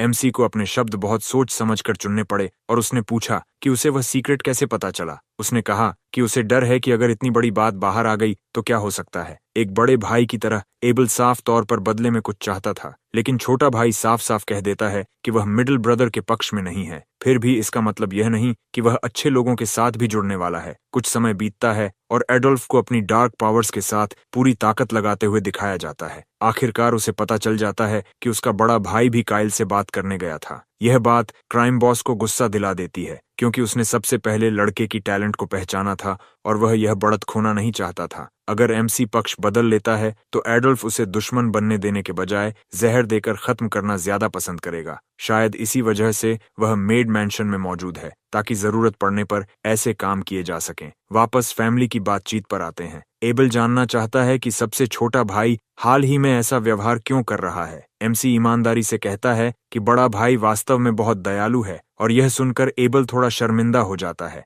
जब वह अपनी एबिलिटी एक्टिवेट करता है तो उसे कैरेक्टर के बारे में ज्यादा कुछ दिखाई नहीं देता क्योंकि उसका लेवल बहुत ऊंचा है। बस एक ही खराब बात थी, उनके रिलेशनशिप में कोई फेवर पॉइंट्स नहीं थे, सब कुछ न्यूट्रल था। एमसी उसके सामने थोड़ा अजीब व्यवहार करता रहता है और अच्छा ब्लॉन्ड भाई समझ ही नहीं पाता कि कैसे प्रतिक्रिया दे। फिर एबल माफी मांगता है। वह कहता है कि बड़ा भाई होने के बावजूद उसके पास कभी समय नहीं था कि वह छोटे भाई का ख्याल रख सके। एमसी उसे माफ कर देता है क्योंकि वह खुद पहले बहुत खराब व्यवहार करता था और इसी वजह से कोई उसे पसंद नहीं करता था। यह सुनकर एबल हंस पड़ता है क्योंकि लड़का सच में बहुत चतुर और मजेदार तरीके से बातें करता है। उसे अफसोस होता है कि उसने पहले अपने समझदार भाई के साथ रिश्ता नहीं बनाया और अब वह लगभग एडोल्फ के हाथों खो गया है। वह कहता है कि वह वही सब दे सकता है जो दूसरी तरफ वादा किया जा रहा है, बल्कि उससे भी बेहतर शर्तों पर। वह इस डील को छोड़ना नहीं चाहता और पूछता है कि क्या अभी भी फैसला बदलने की गुंजाइश है। ये सुनकर लड़का थोड़ा चिंतित हो जाता है और पूछता है कि अगर वह दुश्मन की तरफ चला गया तो क्या उसे खत्म कर दिया जाएगा। आखिरकार अडोल्फ अलग तरह का इंसान है और वह अपने ही परिवार के प्रति भी क्रूर है। अगर वह गद्दार बन गया तो उसे रास्ते से हटाने के लिए वे कोई भी तरीका इस्तेमाल करेंगे। भले ही वह एक प्रोडिजी मेज है, लेकिन अभी उसके पास इतनी ताकत नहीं है कि वह रोजमर्रा की जिंदगी में खुद को पूरी तरह बचा सके। ये पहली बार था जब परिवार में किसी ने एबल को क्राइम बॉस के बारे में इतनी गहरी समझ दिखाई थी। मजेदार बात यह थी कि एबल ने इस आकलन से असहमति नहीं जताई। वह कुछ पल के लिए चुप हो गया और इससे उन्हें बातचीत की शुरुआत की याद आ गई जब एमसी ने कहा था कि उसकी बेकार सी स्किल बस इतनी है कि उसकी इंट्यूशन बहुत अच्छी है। जब वह छोटा था तब से ही उसे अक्सर किसी भयानक घटना से पहले एक अजीब सा डर महसूस हो जाता था और जब भी उसने उस गट फीलिंग की बात मानी वह खतरनाक हालात से बच गया। जैसे जैसे सेरेमनी का दिन पास आता जा रहा था यह एहसास और भी तेज हो रहा था, खासकर जब वह ईवल भाई के आसपास होता। ये स्किल किसी फ्यूचर साइट जैसी लगती थी, एमसी की इंट्यूशन की तरह। लड़के के शरीर में आने के बाद उसने एक ऐसी टैलेंट भी विकसित कर ली थी जो पहले उसके पास नहीं थी। उसी कारण अब दूसरे एनपीसीज में भी सिस्टम चेंजेस हो रहे थे जो पहले कभी नहीं हुए थे। फिर भी एडोल्फ परिवार का सदस्य था और मार्की का दूसरा सीधा उत्तराधिकारी भी, इसलिए कोई भी सीधे सीमा पार नहीं कर सकता था। लेकिन एमसी यहाँ इसलिए था क्योंकि उसे एक बेहद बुरा एहसास हो रहा था जिसे उसने अब तक छिपा कर रखा था। वह अपनी इंट्यूशन पर भरोसा करता था और जानता था कि अगर एडोल्फ मरिस बन गया तो परिवार खत्म हो जाएगा और कोई भी सुरक्षित नहीं रहेगा, यंग मास्टर भी नहीं। इसलिए उसकी योजना थी कि वह दुश्मन के पक्ष में शामिल हो जाए, सब कुछ करीब से देखे और उनका भरोसा जीत ले, फिर सही समय पर पीछे से उन पर पूरा हमला कर दिया जाए। अगर अच्छा भाई अबेल मदद करे तो योजना कहीं ज्यादा आसानी से सफल हो सकती थी। बड़े भाई होने के नाते अबेल इतने मजबूत प्रस्ताव को ठुकरा नहीं सका और उसने मदद करने की हामी भर दी। लेकिन मिशन शुरू करने से पहले एमसी ने उससे एक छोटा सा फेवर मांगा। चैप्टर 18। कुछ दिन पहले उन्हें प्लैटिनम कॉइन्स से भरा एक बैग मिला था, लगभग कई महीनों की सैलरी के बराबर। ब्लॉन्ड दोस्त को हैरानी हुई कि अचानक इतना पैसा कहाँ से आ गया। असल में यह पैसा एमसी को एबल से मिला था, जिसने उसे उधार दिया था। वह न सिर्फ आकर्षक था बल्कि बेहद अमीर भी था, और जैसे ही उसने योजना सुनी उसने तुरंत मिशन को फंड कर दिया। यह बात भी चौंकाने वाली थी क्योंकि किसी को नहीं पता था कि बड़ा भाई इतना उदार हो सकता है। इसके अलावा उन्हें एक पर्सनल कम्युनिकेटर भी मिला जिसकी मदद से वे बिना एक ही जगह पर हुए भी बात कर सकते थे। यह चीज इतनी महंगी थी कि इसकी कीमत में एक बगीचे वाला मैंशन खरीदा जा सकता था। यह बस बेसिक वर्जन था जो सिर्फ एक व्यक्ति से सीधे संपर्क करने की अनुमति देता था। इसके और भी महंगे वर्जन्स मौजूद थे। साफ था कि एबल के साथ हुई मीटिंग बहुत अच्छी रही और दोनों ने मिलकर एक योजना बना ली। फिलहाल गार्डियन को उस पैसे को संभाल कर रखना था जब तक उसे इस्तेमाल करने का समय न आ जाए। अभी उनके पास उसे खर्च करने की कोई खास जगह नहीं थी और लड़का तो पहले से ही और कॉइन्स कमाने के बारे में सोच रहा था। यह भविष्य के लिए एक इन्वेस्टमेंट प्लान जैसा था,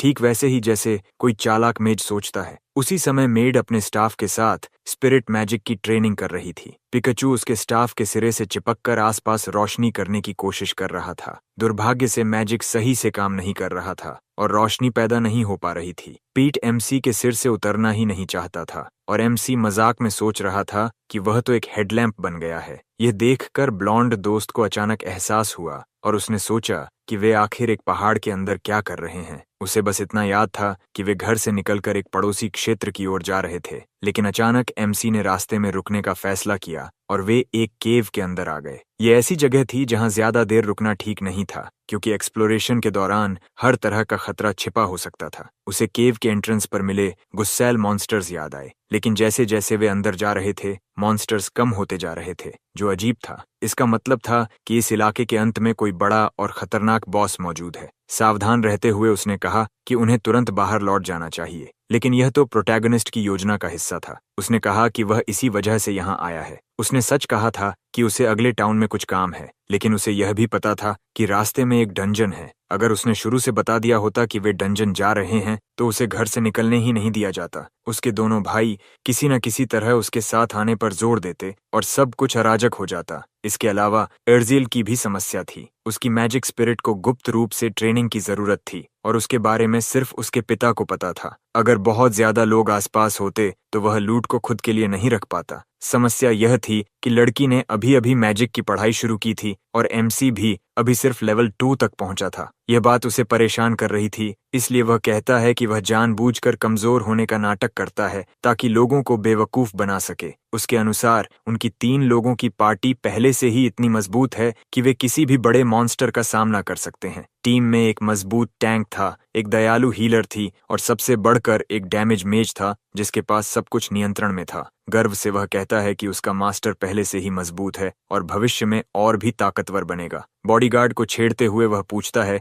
कि आखिर में वह किसके प्रति लॉयल्टी की कसम खाएगा, उसके या उसके पिता के। आखिर एक नाइट जिसके 2 मास्टर्स हों वह असल में किसी के प्रति भी पूरी तरह लॉयल नहीं होता। ये सुनकर आदमी कुछ पल के लिए चुप रह जाता है और सोचने लगता है अभी लियोन मार्की के आदेशों का पालन कर रहा है ताकि बेटे की सुरक्षा कर सके। इसका मतलब यह है कि नाइट वास्तव में मार्की के प्रति लॉयल नहीं है। अगर उसे आज की रात जीतनी है तो उसे एक असली मास्टर चुनना होगा। सिर्फ अपनी स्किल्स दिखा देना काफी नहीं होगा। जब वह सच में उसे स्वीकार कर लेगा तब उसकी सेना के लिए वह हमेशा के लिए एक अटूट शील्ड बन जाएगा। इस तरह तीनों मिलकर उस खतरनाक लैबिरिंथ के अंदर और गहराई तक बढ़ते हैं। आखिर में वे बॉस रूम तक पहुंचते हैं जहां वह मॉन्स्टर पहले से इंतजार कर रहा था। उसका नाम था सैंक्चुअरी का सीक्रेट माइनोटॉर। इन दीवारों का गार्डियन। गेम में यह जगह बिगिनर्स के बीच काफी लोकप्रिय थी क्योंकि यहाँ एक्सपी और पैसे दोनों आसानी से फार्म किए जा सकते थे, और सबसे अच्छी बात यह थी कि रिवॉर्ड बहुत उदार था जबकि कठिनाई ज्यादा नहीं थी।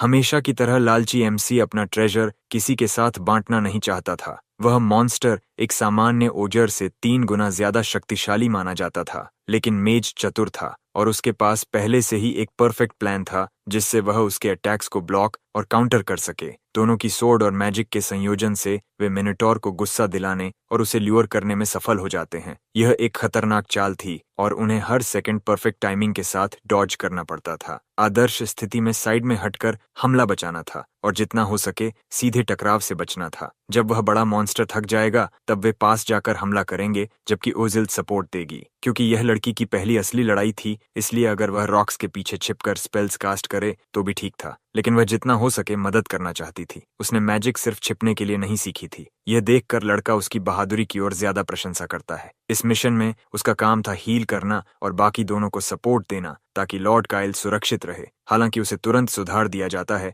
कि सबसे जरूरी बात आखिर तक जिंदा रहना है। जब तक वह गिरती नहीं, उसके हाथ लायन और एमसी दोनों को खड़ा रखेंगे। आखिरी नियम यह था कि जब स्थिति खतरनाक हो जाए तो वह खुद को बचाना न भूले। लड़की यह समझ जाती है और याद करती है कि वह किसी अनजान जगह के डंजन के अंदर है। हीलर की असली अहमियत और मिनोटॉर को हराने की स्ट्रैटेजी वही सीख सकता है जिसे असली लड़ाई का अनुभव हो। यह अजीब था कि वह युवा इतना सब कैसे जानता है जबकि उसने पूरी जिंदगी घर के अंदर ही बिताई थी। लियोन सोचने लगता है कि उसे डंजन स्ट्रैटेजीज के बारे में इतनी जानकारी कैसे है। जब उससे पूछा जाता है कि क्या यह उसका पहला डंजन है, तब उसे एहसास होता है कि वह खुद को बहुत ज्यादा एक्सपर्ट की तरह पेश कर रहा था। इसीलिए वह झूठ बोल देता है कि गॉब्लिन हंट के दौरान जब उसने ओजर से लड़ाई की थी तब उसने कुछ बेसिक टिप्स सीख ली थीं। लेकिन यह बहाना ज्यादा मजबूत नहीं था क्योंकि वहां मौजूद सोल्जर्स को भी एक साधारण ओजर से निपटना नहीं आता था। इस वजह से वॉरियर के मन में शक पैदा हो जाता है कि यह असली लॉर्ड काइल नहीं है जिसकी उसने इतने समय तक सेवा की थी।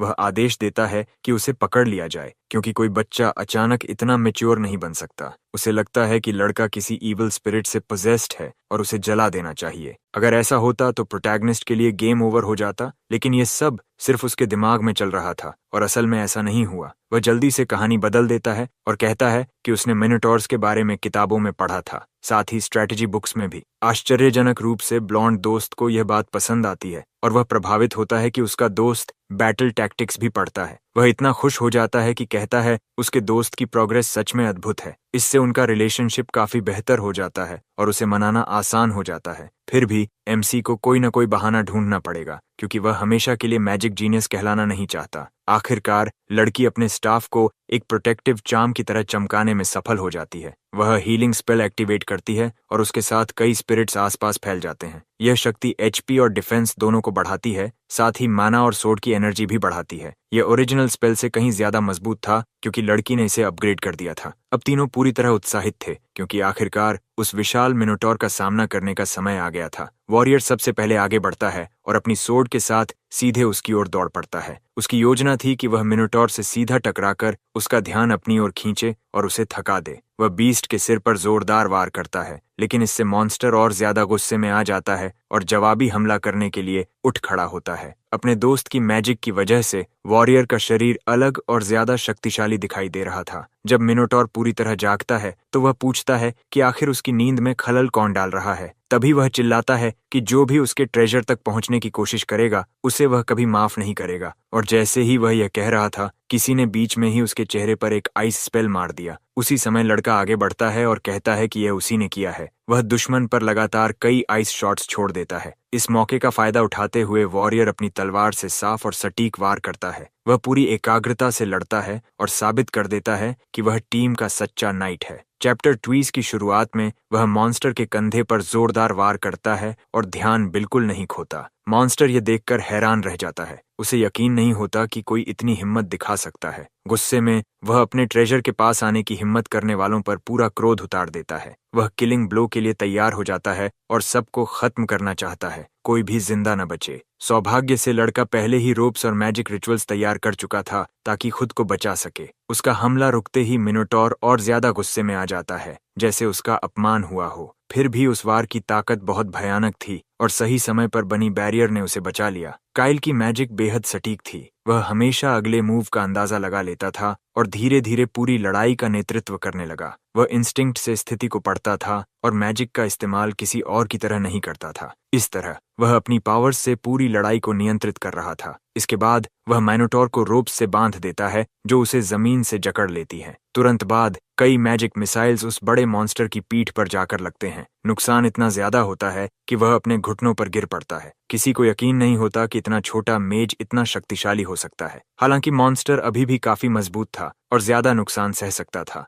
गुस्से में वह दहाड़ता है कि अब सब खत्म हो जाएगा और अपनी सबसे शक्तिशाली स्किल एक्टिवेट कर देता है। वह टॉर्नेडो की तरह घूमते हुए सीधे उन तीनों की ओर बढ़ता है। उसी समय लायन को फ्रंट लाइन संभालनी पड़ती है, जबकि बाकी दोनों साइड में हट जाते हैं। मैजिक ब्लेसिंग्स मिलने के बाद उसका हौसला और बढ़ जाता है। दौड़ते हुए वह अपनी तलवार पूरी सटीकता से फेंकता है और बुल की गर्दन को निशाना बनाता है। इससे मॉन्स्टर और भी ज्यादा गुस्से में आ जाता है और भागते हुए नाइट के पीछे दौड़ पड़ता है। इसी दौरान प्रोटेगनिस्ट अपने दिमाग में सेकंड गिन रहा था। डॉज करना ही सबसे अच्छी स्ट्रेटेजी थी ताकि मॉन्स्टर थक जाए। जब ऐसा होगा तब पूरी ताकत से पलटवार करने का मौका मिलेगा। सिर्फ 5 सेकंड बचे थे और मॉन्स्टर पहले से ही थकने लगा था। आखिरकार जब गिनती खत्म हुई तो वह पूरी थकान में वार करता है, लेकिन कुछ सेंटीमीटर से चूक जाता है और नाइट को लगभग पकड़ ही लेता है। उसी समय सभी ब्लेसिंग्स खत्म हो जाती हैं और लड़का पूरी तरह असुरक्षित हो जाता है। सौभाग्य से बुल अचानक रुक जाता है और वहीं जमीन पर जमे रहता है। ये देखकर सब हैरान रह जाते हैं कि काइल ने अपने दिमाग में सब कुछ कितनी सटीकता से कैलकुलेट किया था। वह आगे बढ़ता है और फिनिशिंग ब्लो देने के लिए तैयार हो जाता है। अपनी स्किल लिमिट्स को पार करते हुए वह असली मैजिक को फिर से जगाता है। वह आइस स्पीयर्स बनाता है और उन्हें दुश्मन पर फेंक देता है। लड़ाई खत्म होने के बाद लड़की वॉरियर के घावों को हील करती है। अब समय था उस लैबिरिंथ के कीमती ट्रेजर को लेने का। उनके सामने एक चेस्ट थी जो इतनी चमकदार थी कि वह एन्चांटेड लग रही थी। अपनी इंट्यूशन से काइल अंदर मौजूद जूल्स और गियर को महसूस कर लेता है। एक शक्तिशाली सोर्ड थी जो सॉलिड डायनासोर बोन आर्टिफैक्ट से बनी थी। इसके अलावा एक सुंदर नेकलेस भी था जिसे स्पिरिट्स निश्चित रूप से पसंद करेंगे। हर किसी को वही चीज मिली जो उसके लिए सबसे उपयुक्त थी। अब मेज की बारी थी। ट्रेजर के अंदर उसे स्टाफ ऑफ ब्रेवरी मिला जो एक शानदार ऑरा दे रहा था। ये वही ट्रिक थी जिसका इस्तेमाल एक्सपीरियंस्ड प्लेयर्स एक ओवरपावर्ड मेज बिल्ड बनाने के लिए करते थे। इस स्टाफ के साथ उसे लंबे समय तक किसी नए वेपन की जरूरत नहीं पड़ेगी। वॉरियर की सोर्ड भी कमाल की थी जिसमें मैजिकल इफेक्ट्स थे और जो जोखिम के लायक थी। उसे याद आया कि पहले लॉयल्टी के बारे में यंग मास्टर से उसकी बातचीत हुई थी। मेड को थोड़ा गिल्ट महसूस हुआ क्योंकि उसे लगा कि सिर्फ वही काइल से चीजें ले रही है। वह बिना बदले कुछ इतना कीमती लेना नहीं चाहती थी। वॉरियर भी मानता है कि ये ट्रेजर्स बहुत महंगे हैं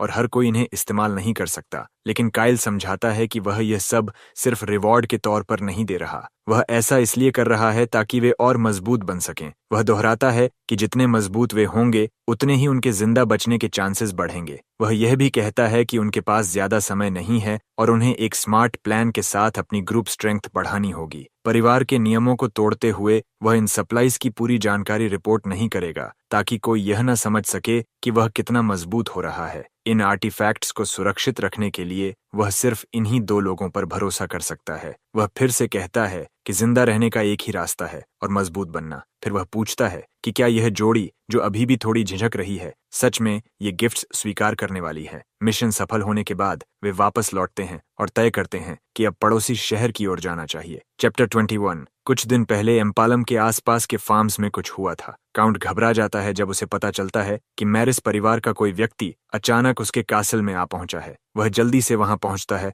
और जानना चाहता है कि आखिर कौन आया है। तभी उसकी नजर उस व्यक्ति पर पड़ती है जो परिवार का लीनिएज सिंबल लिए हुए है। उसे पता था कि आने वाली सक्सेशन सेरेमनी किसी तूफान की तरह सब पर गिरने वाली है और एक अनकहा नियम भी था, दूसरे घरानों के मामलों में दखल मत दो। दरवाजा खोलने से पहले ही वह खुद को तैयार कर लेता है क्योंकि वह इस सिरदर्द में पड़ना नहीं चाहता। सामान्य दिखने की कोशिश करते हुए वह पूछता है कि मैरिस परिवार का कोई सदस्य उसकी जमीन पर किस काम से आया है, लेकिन वह हैरान रह जाता है जब देखता है कि मेहमान आराम से खाना खा रहा है और वह सिर्फ एक बच्चा है। बिना अनुमति अंदर आने के लिए माफी मांगते हुए लड़का कहता है कि फ्रंटल से मिलना उसके लिए सम्मान की बात है। यह बात काउंट के परिवार के लिए थोड़ा अपमानजनक भी लगती है। फिर उसे याद आता है कि काइल वही बेटा है जिसे पहले सब नापसंद करते थे। हालांकि हाल ही में उसकी ट्रबल मेकर वाली रेप्यूटेशन बदलने लगी थी। अपनी बीमारी से ठीक होने के बाद काइल ने अपने पुराने व्यवहार के बारे में सोचा और सच में बदलने का फैसला किया। वह कहता है कि अब वह मैजिक की पढ़ाई कर रहा है और धीरे धीरे नए सर्कल्स बना रहा है। ये बात अजीब लगती है क्योंकि सबसे छोटे बेटे के बारे में जो अफवाहें थीं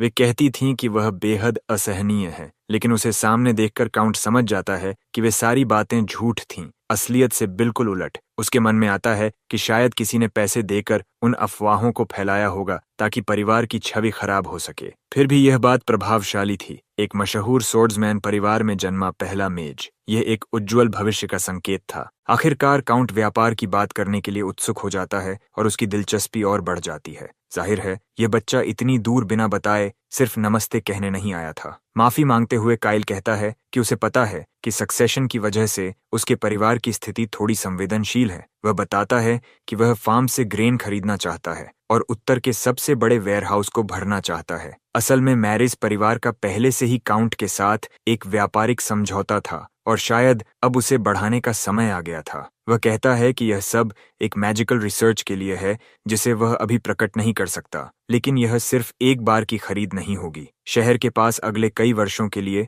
पर्याप्त अनाज है और इससे अच्छी कमाई होगी। भुगतान के तौर पर काइल एक चेस्ट दिखाता है जो चमकते कॉइन्स से भरा है, ऐसे कॉइन्स जो हर जगह मूल्यवान माने जाते हैं। इतनी कम उम्र के बच्चे के पास प्लैटिनम कॉइन्स होना थोड़ा अजीब था। फिर भी काउंट को इस डील में कोई समस्या नहीं दिखती और वह यह भी नहीं पूछता कि रिसर्च किस बारे में है। लेकिन डील खत्म करने से पहले वह यह जरूर जानना चाहता है कि पैसा आया कहां से है, क्योंकि हो सकता है इसका स्रोत संदिग्ध हो, शायद चोरी का भी। आखिरकार मैरिज का यह सदस्य अभी बच्चा ही है और इतनी बड़ी रकम उसकी उम्र से मेल नहीं खाती। सौभाग्य से उसका अमीर बड़ा भाई इस पूरी योजना को फंड कर रहा था। अगर वह इतना पैसा खर्च करने को तैयार है तो इसका मतलब है कि दोनों भाइयों के बीच रिश्ता मजबूत है। एबल परिवार का सबसे होनहार बेटा था, शांत और सम्मानित। ये डील करना व्हाइट नाइट के साथ अच्छे संबंध बनाने में भी मदद करेगा। अब कीमतों की बात शुरू होती है। हर ग्रेन सैक की कीमत 4 सिल्वर कॉइन्स थी, इसलिए वे काफी देर तक मोलभाव करते रहे, जबकि ब्लॉन्ड दोस्त चुपचाप बैठा रहा। लंबे समय तक बातचीत के बाद अंत में तय हुआ कि हर सैक के लिए 5 कॉइन्स दिए जाएंगे।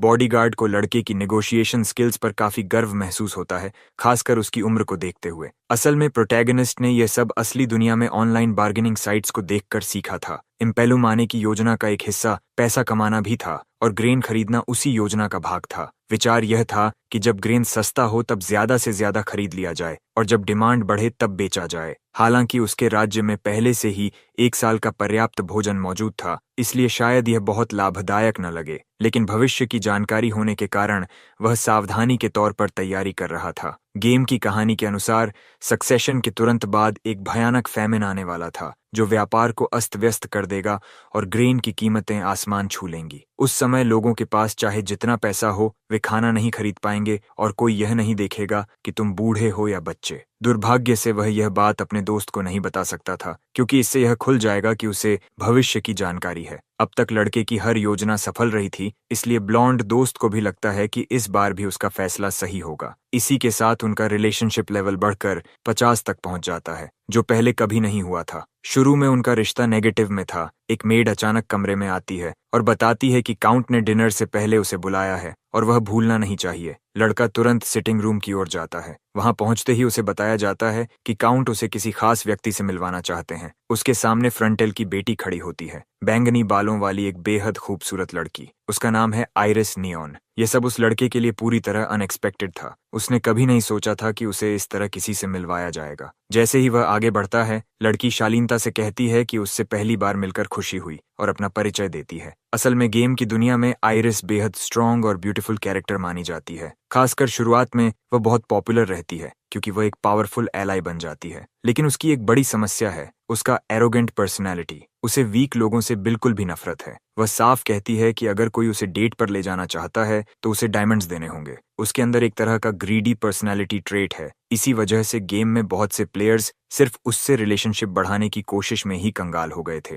समय के साथ जब गेम में पावर क्रीप बढ़ने लगा, जो लड़की पहले ए रैंक होने की वजह से बेहद कीमती मानी जाती थी, वही समय के साथ पूरी तरह बेकार समझी जाने लगी और आखिरकार लोगों ने उसे किनारे कर दिया। उसकी मुश्किल और घमंडी पर्सनैलिटी ऐसी थी कि कोई भी उसके साथ ज्यादा डील करना नहीं चाहता था। लेकिन यहाँ एक और अजीब बात थी। काउंट ने अचानक अपनी बेटी को उससे मिलवाया, वो भी बिना किसी वार्निंग के। अंदाज भी थोड़ा चालाकी भरा था। काउंट मुस्कुराते हुए कहता है कि दोनों की उम्र लगभग एक जैसी है, इसीलिए दोनों का आपस में अच्छा तालमेल बन सकता है। वह आगे बताता है कि आइरिस भी मैजिक पढ़ रही है, बिल्कुल प्रोटैगनिस्ट की तरह। अपनी बेटी की तारीफ करते हुए काउंट कहता है कि आइरिस के पास मैजिक के लिए एक्सेप्शनल टैलेंट है। फिर वह समझाता है कि चूंकि दोनों मैजिक सीख रहे हैं, इसीलिए वे साथ में पढ़ाई भी कर सकते हैं। लेकिन प्रोटैगनिस्ट की नजर से देखें तो साफ दिख रहा था कि आइरिस खुद इस बात से खुश नहीं है। उसके चेहरे से ऐसा लग रहा था जैसे उसे जबरदस्ती इस मुलाकात में शामिल किया गया हो। फिर भी लड़का शालीनता से अपना परिचय देता है